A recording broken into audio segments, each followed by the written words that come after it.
तर रामराम शेतकरी मित्रांनो, मी सध्या आलेला आहे वसमत तालुक्यातील कानोसा या गावामध्ये ऋषिकेत वीर सर यांच्या केळीच्या प्लॉटमध्ये की ज्यांनी सुरुवातीला आपला 1 डोस केळीला दिलता, तर त्यांना नेमका काय रिझल्ट आला आपल्या त्या तिरंगाजी कृषी केंद्राच्या 1 डोसचा, तर आपण प्रत्यक्ष शेतकऱ्याला विचारू.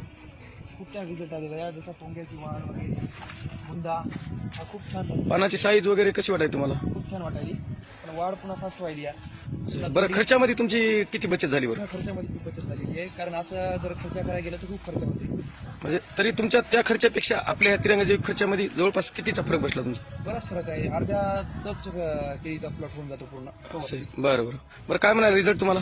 रिझल्ट खूप छान आहे. पानाची रुंदी तीनदा पाहा ना आता तुम्हाला दाखवा त्यांना. हो, हे का बघू शकता शेतकरी मित्रांनो, यांचा अशा पद्धतीने हा प्लॉट आहे. आणि आज आपण यांना दुसरा डोस घेऊन इथं कानोसा या गावामध्ये मी आलेला आहे. तर रामराम.